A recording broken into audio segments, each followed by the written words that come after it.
జై శ్రీరామ్.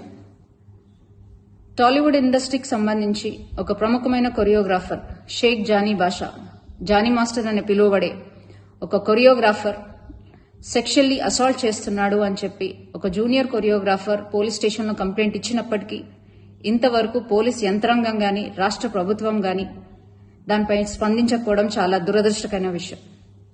అమ్మాయి తన కంప్లైంట్ కాపీలో క్లియర్ గా మెన్షన్ చేసినప్పటికీ గత 5 సంవత్సరాల నుంచి, అంటే ఆ అమ్మాయి మైనర్ గా ఉన్నప్పటి నుంచి అతను వేధిస్తున్నాడు, సెక్షువల్ ఫేవర్స్ అడుగుతున్నాడు, అలాగే మతం మార్చుకొని తనని పెళ్లి చేసుకోవాలని ఒత్తిడి తెస్తున్నాడు అని క్లియర్ కట్ గా మెన్షన్ చేసినప్పటికీ ఆ జానీ మాస్టర్ అనే వ్యక్తిని ఇంతవరకు పోలీసులు అరెస్ట్ చేయకపోవడం, అతను నెల్లూరులో ఉన్నాడు అని తెలిసి కూడా అతన్ని అరెస్ట్ చేయకపోవడం, అలాగే రాష్ట్ర ప్రభుత్వం దీనిపై స్పందించకపోవడం చాలా దురదృష్టకరమైన విషయం.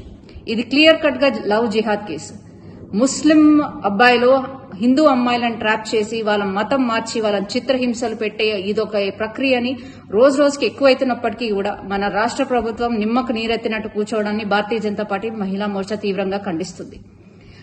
రోజు రోజుకి రాష్ట్రంలో అత్యాచారాలు అన్యాయాలు పెరుగుతున్నప్పటికీ మన సీఎం రేవంత్ రెడ్డి గారు, కేర్ ఆఫ్ హోమ్ మినిస్టర్ గారు నిర్లక్ష్య వైఖరిని మేము తీవ్రంగా ఖండిస్తున్నాం. ఇది వెంటనే లవ్ జిహాద్ గా కేసుగా తీసుకోవాలని, అలాగే ఆ అమ్మాయికి వెంటనే న్యాయం జరగాలని, న్యాయం జరిగే విధంగా భారతీయ జనతా పార్టీ మహిళా మోర్చా తనకు అండగా ఉండి ఆమెకి న్యాయం చేసే విధంగా పోరాడతామని, దీన్ని ఎటువంటి పక్షపాతం వహించకుండా ఈ కేసు సాల్వ్ చేయాలని విజ్ఞప్తి చేస్తూ జై శ్రీరామ్.